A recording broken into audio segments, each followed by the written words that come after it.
الحمد لله رب العالمين والصلاة والسلام على سيد الرسل وخاتم النبيين وعلى آله وأصحابه وأتباعه أجمعين أما بعد. حضرت مولانا عبدالقیوم حقانی صاحب رحمۃ اللہ وبرکاتہ، حضرات علماء کرام، محترم بزرگوں، بھائیوں، دوستوں، ساتھیوں، اس حوالے سے تو ہم سب کے لیے سعادت کی بات ہے کہ جناب سرور کائنات صلی اللہ علیہ وسلم کے تذکرہ کی محفل میں بیٹھے. میرے لیے بھی اعزاز کی بات ہے، آپ کے لیے بھی اعزاز کی بات ہے. جناب نبی کریم صلی اللہ علیہ وسلم کے ساتھ اپنی نسبت کو، تعلق کو، محبت کو، عقیدت کو، احترام کو، ادب کو ایک بار پھر اس کے اظہار کے ذریعے تازہ کر رہے ہیں. اللہ پاک ہمیں اس کی توفیق دیتے رہیں اور ہماری نسبتوں میں استحکام نصیب فرمائے اور ہمیں ادب، محبت، احترام کے ساتھ ساتھ اطاعت اور فرمانبرداری کے مواقع بھی اور توفیق بھی عطا فرمائے. اور اس حوالے سے بھی کہ ہم اپنے مقتدار پیشوا امام اہل سنت حضرت مولانا محمد سرفراز صاحب صفدر نور اللہ برکتہ کے مرکز میں بیٹھے ہیں اور ان کی یاد بھی تازہ کر رہے ہیں. ابھی میرے بھائی مجھے مہمان کر کے بلا رہے تھے تو میں دل میں ہنس رہا تھا کہ اگر میں یہاں مہمان ہوں تو میزبان کون ہے؟ جس کو پنجابی جم پل، میں یہی اگر میں سوچ لیا تھا کہ اگر میں بھی مہمان ہوں تو میزبان کون ہے. بہرحال ہم اس حوالے سے بھی بڑے اکٹھے بیٹھے ہیں. حضرت مولانا عبدالقیوم حقانی رحمۃ اللہ وبرکاتہ ہم تفصیلی خطاب فرمائیں گے. میں حاضری کے لیے ایک پہلو پر سیرت طیبہ علی صاحب تحیہ وسلام کے ہزاروں پہلو، بلا مبالغہ ہزاروں پہلو، ایک پہلو پر چند گزارشات پیش کرنا چاہوں گا کہ نبی کریم صلی اللہ علیہ وسلم نے جو 27 جنگیں لڑی ہیں، مکے میں تو کوئی جنگ نہیں تھی، مدینہ منورہ میں پہلے سال کوئی جنگ نہیں تھی، دوسرے سال شروع ہوئی ہے جنگ. تو 9 سال میں کتنی جنگیں لڑی ہیں؟ 27. اور 70 ہر سال کتنی بنتی ہیں؟ 3. تو انہوں نے جو 27 جنگیں لڑی ہیں جن میں خود شریک ہوئے ہیں، ان میں سے ایک جنگ کا ذکر کروں جس کا قرآن پاک نے اس انداز سے ذکر کیا ہے کہ مجھے لگتا ہے کہ قرآن پاک نے ہمارے بارے میں قرآن پاک نے اس جنگ کا جس انداز میں تذکرہ کیا ہے، آج کے حالات دیکھ کر یہ لگتا ہے کہ شاید ہم بھی اس کے در مصداق کے دائرے میں آتے ہیں. وہ جنگ کون سی ہے؟ غزوہ احزاب. وہ جنگ کون سی ہے؟ غزوہ احزاب. عرب قبائل متحد ہو گئے تھے. قریشیوں نے بدر اور احد میں اندازہ کر لیا تھا کہ ہم اکیلے مقابلہ نہیں کر سکتے، محاذ بنانا پڑے گا، اور احزاب میں متحدہ محاذ بنا کر آئے تھے. اور کس تمطراق کے ساتھ آئے تھے؟ قرآن پاک سے سنیے قرآن پاک کیا کہتا ہے. یا ایھا الذین آمنوا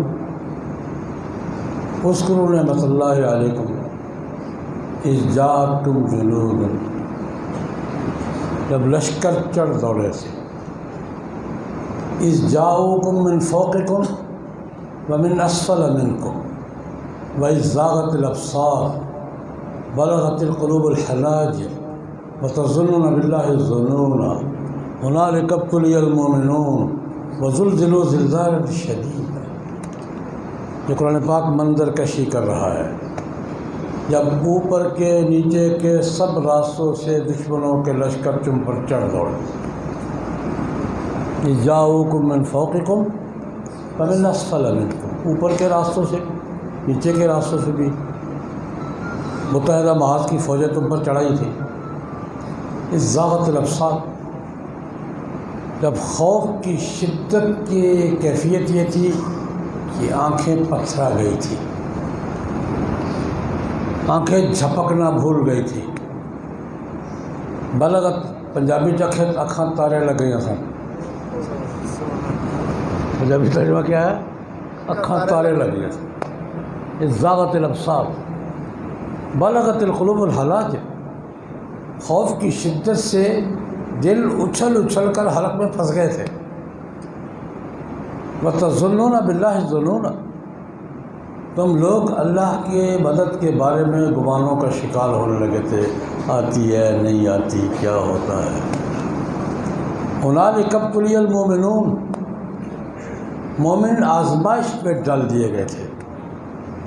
وَزُلْزِلُوا زِلْزَالًا شَدِيدًا، مسلمانوں کو ہلا کے رکھ دیا گیا تھا۔ یہ نقشہ کون کھینچ رہا ہے؟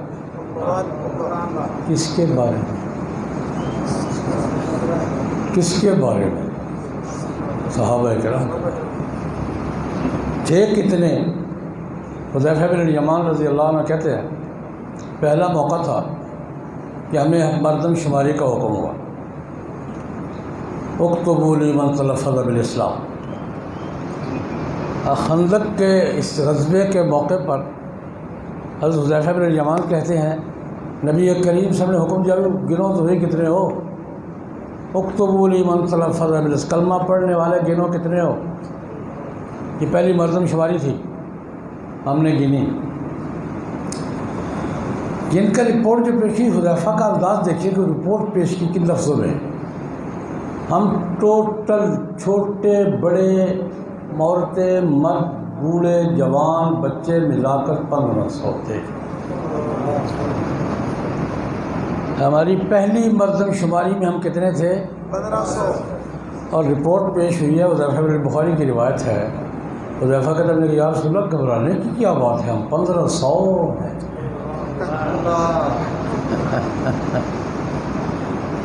بخاری کے الفاظ، یا رسول اللہ گھبرانے کی کیا بات، ہم 1500 ہیں۔ 313 تھے، پھر 700 تھے، اب 1500 ہیں۔ درمیان میں ایک بات عرض کر دوں، اب ہم کتنے 100 ہیں؟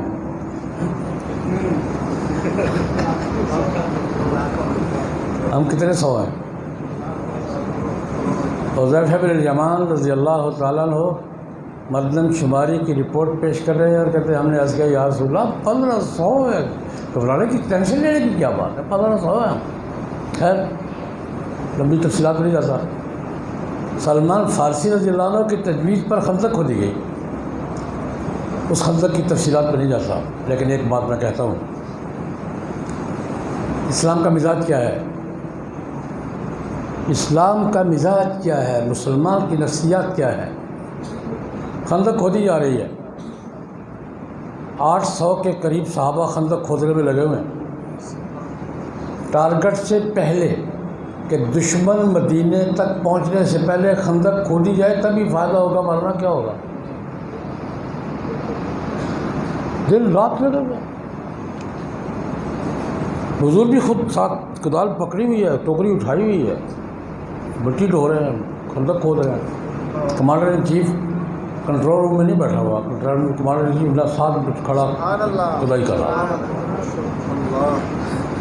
ایک شخص آیا یا رسول اللہ بھوک لگی ہے، کھانے کو کچھ نہیں، بس صبر کرو یا رسول اللہ۔ یہ کتنا صبر کرے گا آدمی، بھوکا کتنا صبر کرے گا، اور بس صبر کرو۔ اس نے پیٹ سے کپڑا اٹھایا، رسول اللہ میں نے پتھر باندھ رکھا ہے تاکہ بھوک کی شدت کا احساس نہ ہو۔ تو رسول اللہ صلی اللہ علیہ وسلم نے پیٹ سے کپڑا اٹھایا، تم نے ایک باندھ رکھا ہے، میں نے 2۔ اس کیفیت میں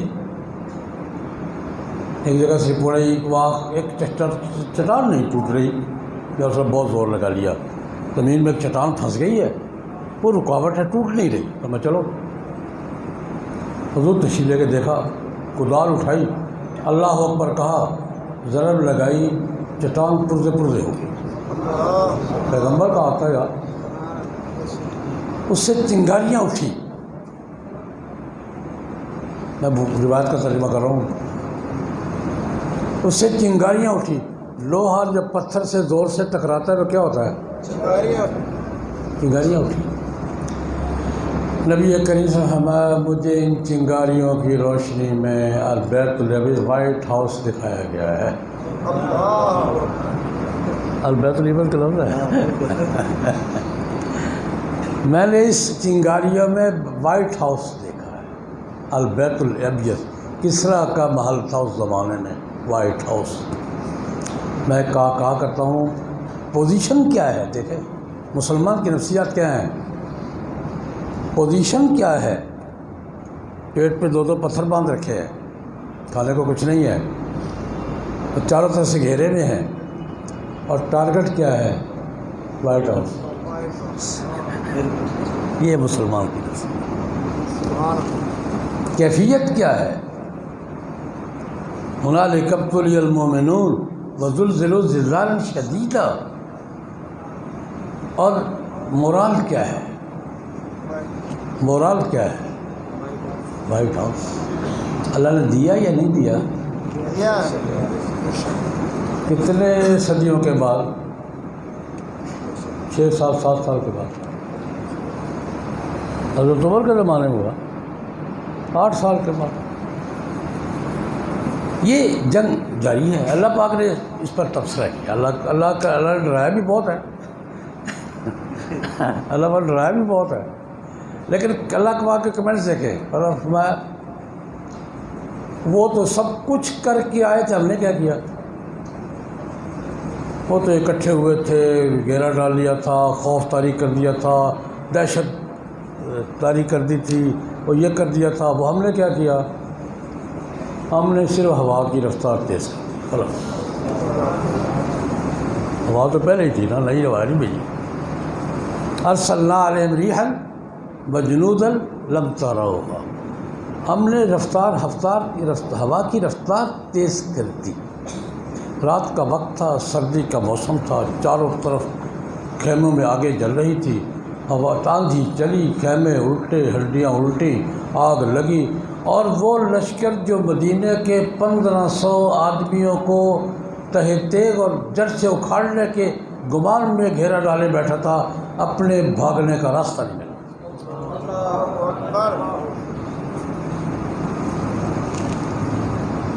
اس لشکر کو جو گھیرا ڈالے 1 مہینے سے بیٹھا ہوا تھا, ان 1500 کو مٹا کے جانا ہے. اس لشکر کو بھاگنے کا راستہ نہیں ملا. رات کے اندھیرے میں آگے لگی ہوئی ہے, خیمے جل رہے ہیں, بھاگ رہے ہیں. پھر جب بھاگ گئے, اللہ پاک نے اس بھاگنے پر بڑا خوبصورت تبصرہ کیا. رد اللہ الذین کفروا بغیظہم لم ینالوا الخیر. اللہ پاک نے ان لشکروں کو غصے سمیت واپس کر دیا. غصہ ساتھ ہی لے گیا اپنا. رد اللہ الذین کفروا بغیظہم, اللہ پاک نے غصے سمیت واپس پلٹا دی. جاؤ یار, جہاں سے آئے تو وہی جاؤ. لم ینالوا خیرا, کچھ بھی تو حاصل نہ کر سکے.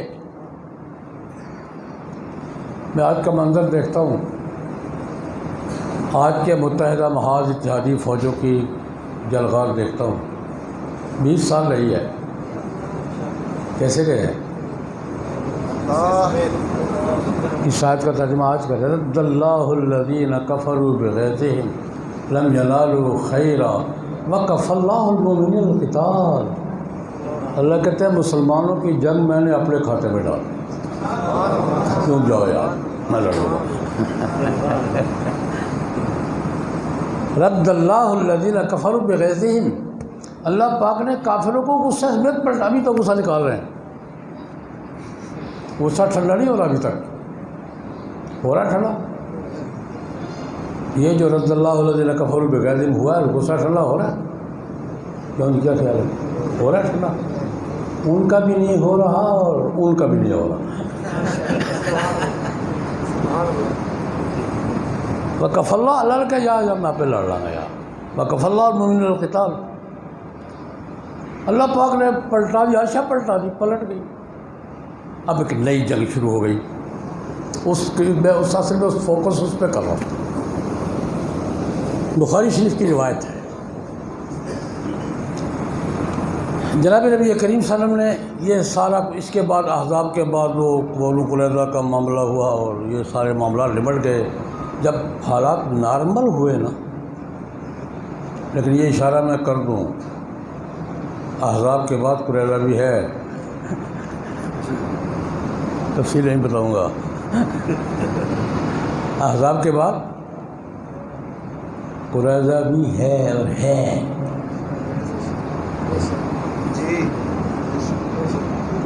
میری بات جو سمجھ رہے ہیں وہ سمجھ میں کیا کہہ رہا ہوں.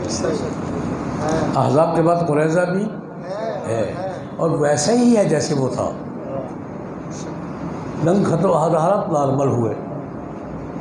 نبی کریم صلی اللہ علیہ وسلم نے مسجد میں اجتماع کیا. اجتماع تو ہوتا ہی تھا.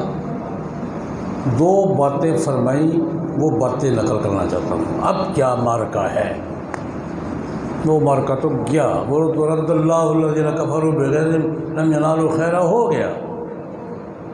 وَكَفَى اللَّهُ الْمُؤْمِنِينَ الْقِتَالَ ہو گیا. اب حضور نے نئی جنگ کا اعلان کیا، حضور نے کیا. مسجد نبی میں صحابہ کا اجتماع ہے. حضور نے خطاب فرمایا. اب ساری صورت حال میں تبصرہ کہ یہ ہوا جو ہو گیا الحمدللہ. اب کیا کرنا ہے؟ اس کو پالیسی اسپیچ کہتے ہیں. حالات کے نارمل ہونے پر حضور کمانڈر ان چیف بھی تھے، سربراہ مملکت بھی تھے، سربراہ ریاست بھی تھے، سب کچھ حضور ہی تھے. جب نئی نارمل حالات کے بعد یہ پالیسی اسپیچ ہے. سنیے، ایک بات یہ فرمائی، الآن نغزوہم ولا یغزوننا. قریش کا زور لگ گیا ہے، اب یہ نہیں آئیں گے، اب ہم جائیں گے. یہی کہا نا. قریش نے بدر میں، احد میں آخری زور خندق میں لگانا تھا، لگا لیا. اب ان میں ہم پر حملہ آور ہونے کی جرأت اور حوصلہ نہیں ہے. اب یہ ادھر نہیں آئیں گے، جب بھی جائیں گے ہم جائیں گے. وہ گئے. کتنے عرصے کے بعد گئے؟ 2 سال کے بعد. پہلے ٹرائی کے لیے گئے تھے حدیبیہ میں، پھر عمران گئے. اب ہم جائیں. ایک تو یہ تسلی رکھو، اب یہ نہیں آئیں گے، اب جب جائیں گے ہم جائیں. دوسری بات فرمایا، اب یہ ہتھیار کی جنگ تمہارے خلاف نہیں لڑ سکیں گے، نہ لڑیں گے. اب یہ زبان کی جنگ لڑیں گے. اب یہ زبان کی جنگ کون سی لڑیں گے؟ زبان.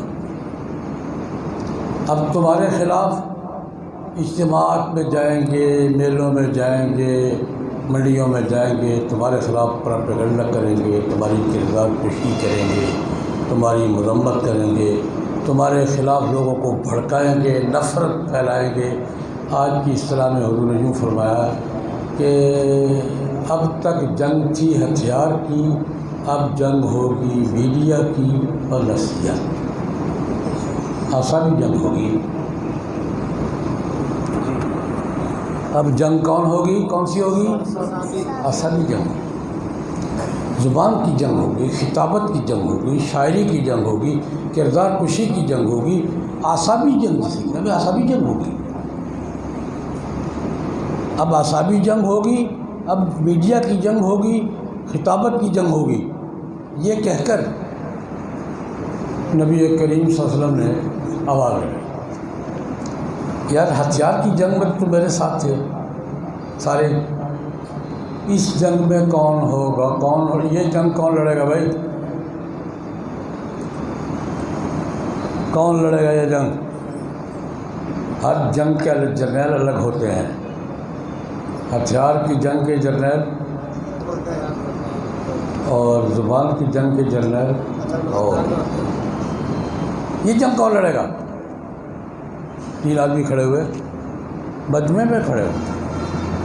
حسان بن ثابت، ابی بن کعب، عبداللہ بن رواحہ. یہ تو کھڑے ہو گئے یار، تو ہم لڑے.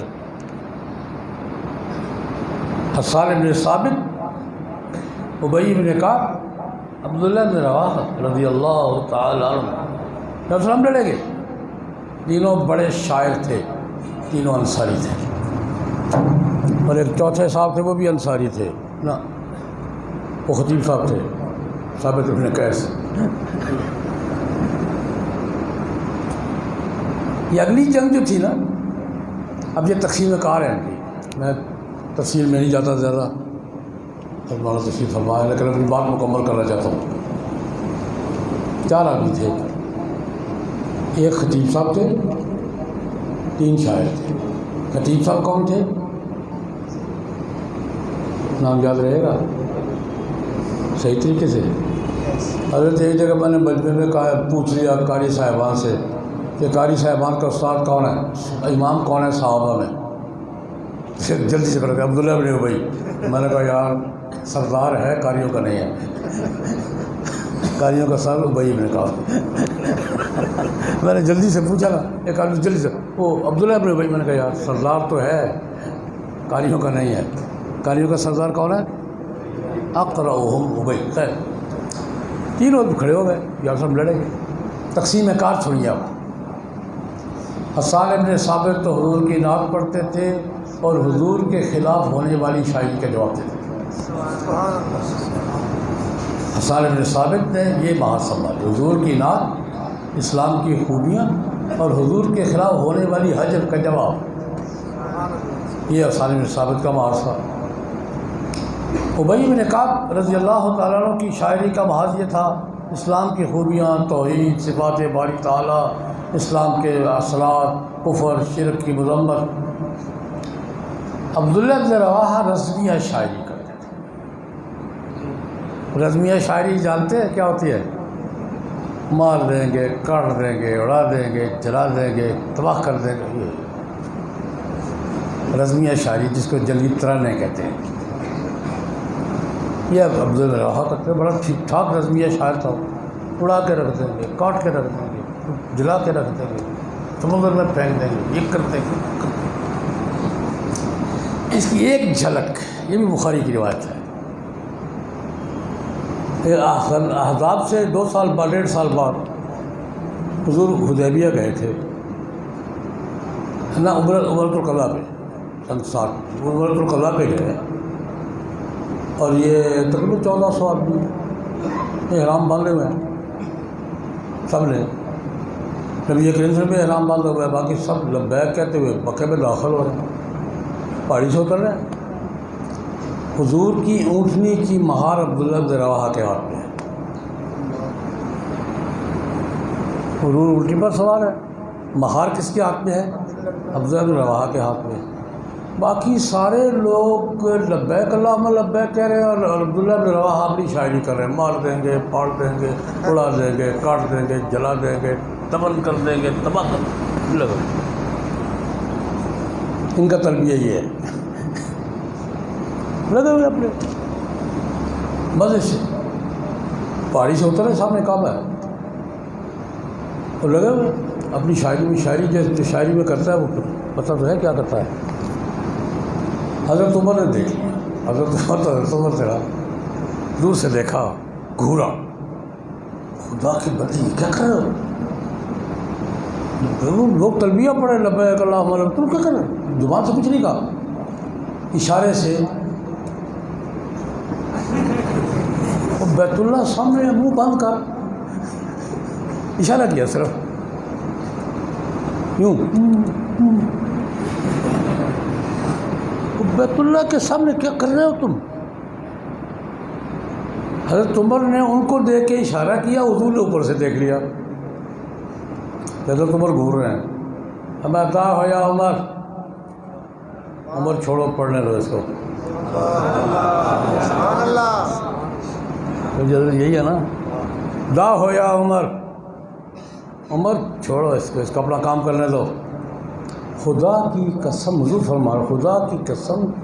ارد گرد سارا ماحول مشرکین کا تھا نا، عمرۃ القضاء پہ گئے تھے. اس کے شیر دشمن کے سینوں میں اتنے زیادہ ایسے نشانے پر لگ رہے ہیں جیسے تمہارے تیر نشانے پر نہیں. یہ بھی جنگ ہے. اعصاب کی جنگ بھی کیا ہے؟ جنگ ہے. عقیدے کی جنگ میں کیا ہے؟ جنگ ہے. اب میں دیکھ رہا ہوں طالب علم، تاریخ کا طالب علم ہوں، یہاں بھی وہی جنگ شروع ہو گئی. اب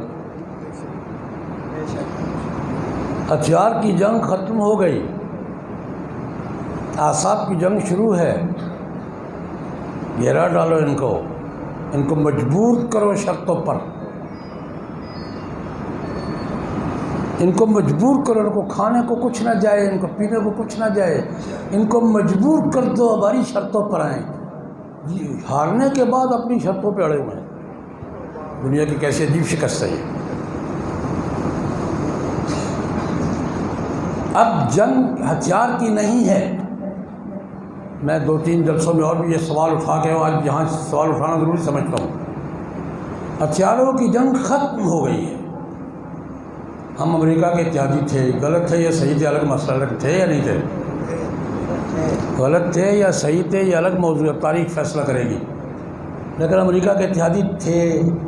دہشت گردی کے خلاف ہمارے اڈے بھی استعمال ہوئے، ہم بھی استعمال. وہ جنگ تو ختم ہو گئی ہے. ہتھیاروں کی جنگ میں امریکہ کے اتحادی تھے، جیسے بھی تھے. وہ جنگ ختم ہو گئی ہے. اب شروع ہونے والی جنگ ہتھیاروں کی جنگ نہیں ہے، عقیدے کی جنگ ہے، تہذیب کی جنگ ہے، ثقافت کی جنگ.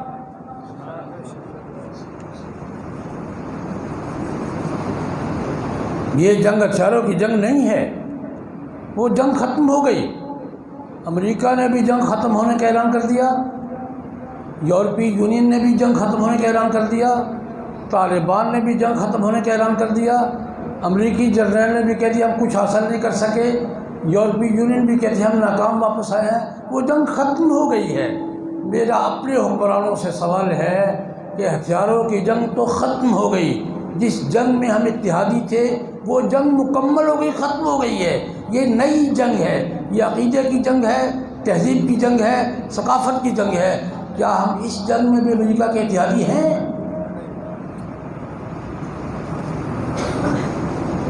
ہم تو نہیں ہیں. بالکل دو ٹوک. عقیدہ کی جنگ میں، ثقافت کی جنگ میں، تہذیب کی جنگ میں، فکر کی جنگ میں، فلسفے کی جنگ میں ہم افغان قوم کے ساتھ کھڑے. تکبیر! امریکہ کا جو یار ہے، امریکہ کا جو یار ہے، دل دل جان جان، دل دل جان جان، سر بلند. میں جو کہہ رہا ہوں سوچ سمجھ کے کہہ رہا ہوں، اور یہ بھی سوچ سمجھ کے کہہ رہا ہوں کہ کہاں بیٹھا کہہ رہا ہوں. میں کہاں بیٹھ کر کون سی بات کر رہا ہوں، پوری سنجیدگی کے ساتھ. میرے جو بھی رپورٹر ہیں میری بات پہنچائیں متعلقہ اتھارٹیز تک. عقیدے، ثقافت، فکر، فلسفہ، تہذیب کی جنگ میں ہم امریکہ کے سامنے کھڑے ہیں. لڑیں گے اور لڑ کے دکھائیں گے انشاءاللہ. بس یہ باتیں میں نے آپ سے کرنی تھی. اب حضرت جانے اور آپ جانے اور رات جانے. السلام علیکم.